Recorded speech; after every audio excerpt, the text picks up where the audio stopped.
It's another story concerning a very popular person in Nigeria and also around the world. Now, most of us have heard about the sentencing of the popular Nnamdi Kanu, the main leader of the IPOB people, and also how he was convicted. Now, most of us have heard this news, but not every one of us knows the humble beginning of this man. And that's why we are here. But before the sentencing, there was a lot of things that had been done already, but not actually talked about. On today's video, we'll be discovering all of that, talking about them, and also finding out where he's from, how his childhood was like, and how he was actually arrested. So, in case you're watching this video on any other platform aside YouTube, you can actually get the full details and more of this kind of videos on my YouTube and also on TikTok, Facebook. So anywhere you're watching from, don't forget to follow, like, and also subscribe. If it's on YouTube, subscribe. So now back to the video. In his early life, Kanu was born into the royal family of HRH Eze Israel Oku Kanu, the traditional ruler of Afara Uku Ibeku, and Ugo Eze Nene Kanu.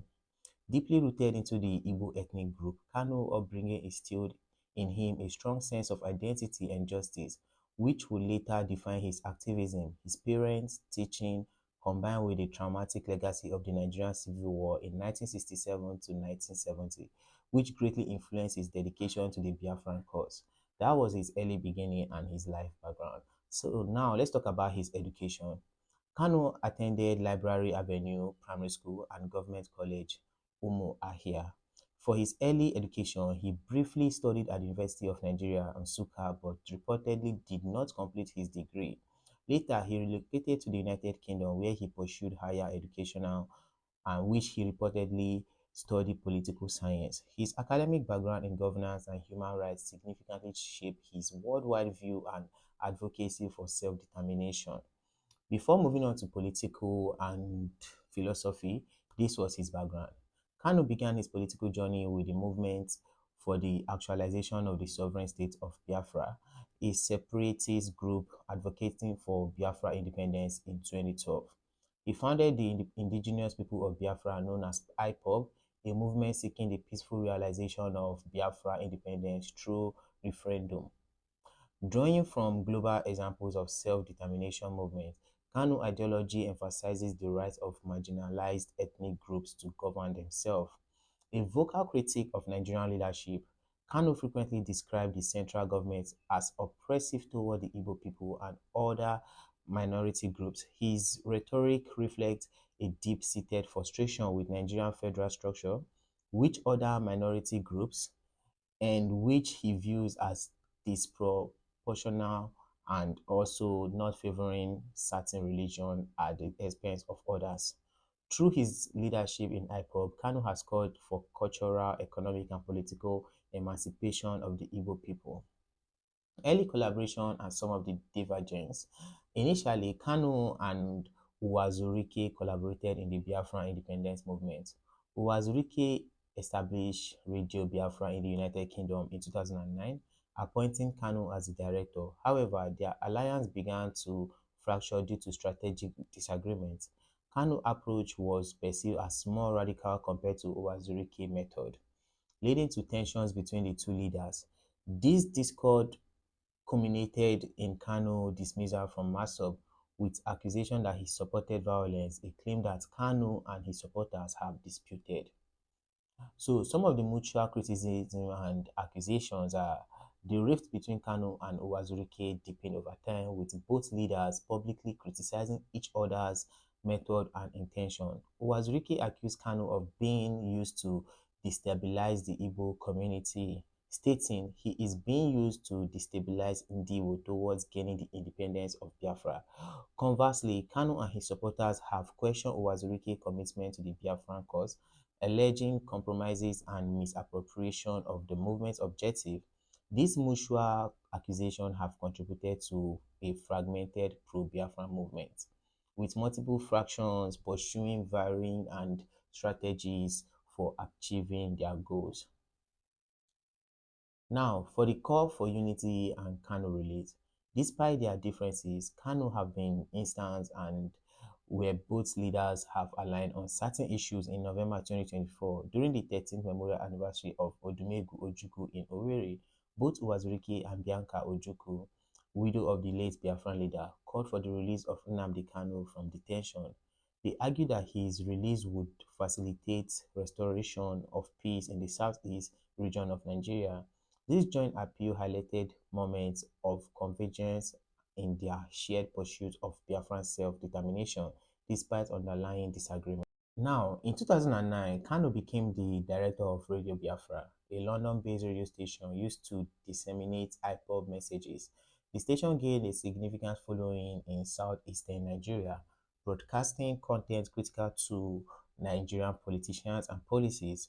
Despite repeated efforts by Nigerian authorities to shut it down, Radio Biafra persisted, amplifying Kano's fiery rhetoric and rallying support for the Biafra movement.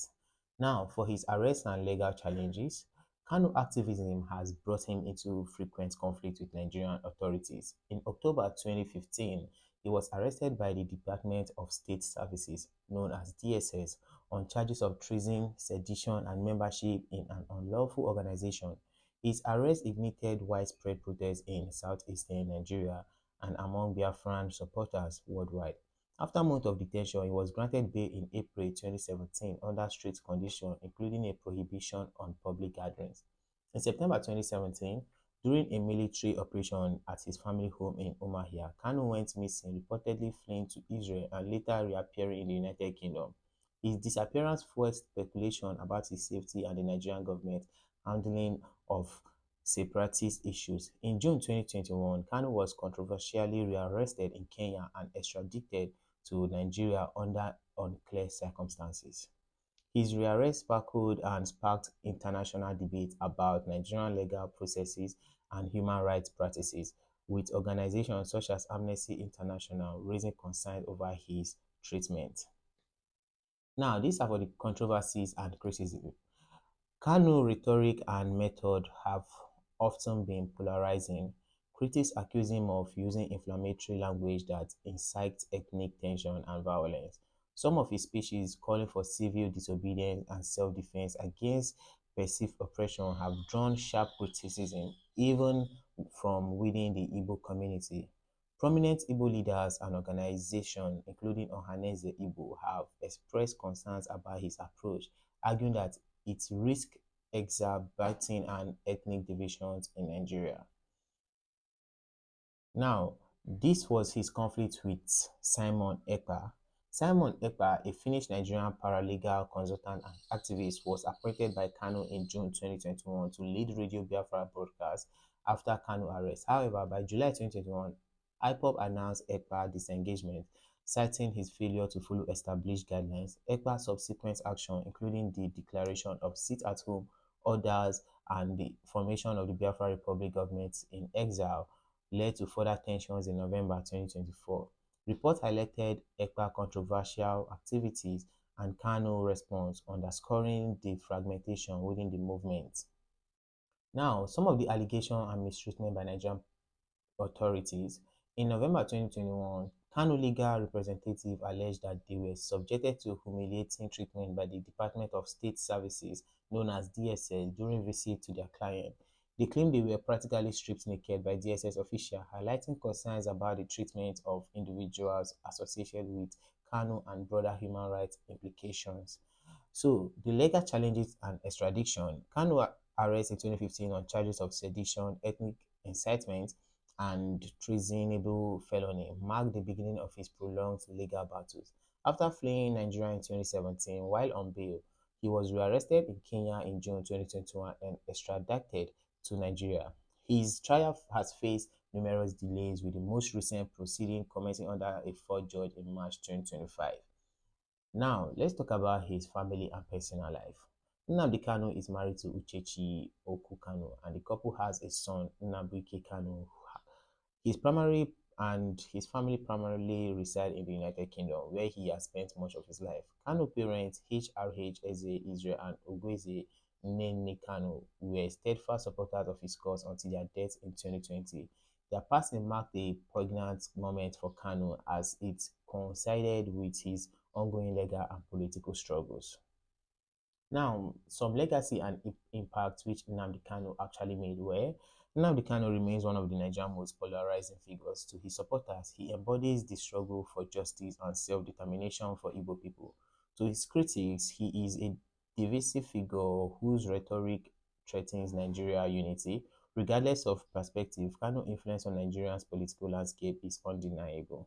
Through IPOB, he has galvanized discussions about Nigeria's federal structure, ethnic relations, and governance. His legal battles and activism have drawn international attention to issues of marginalization and self-determination in Nigeria, leaving a lasting impact on the country's legal and political discourse.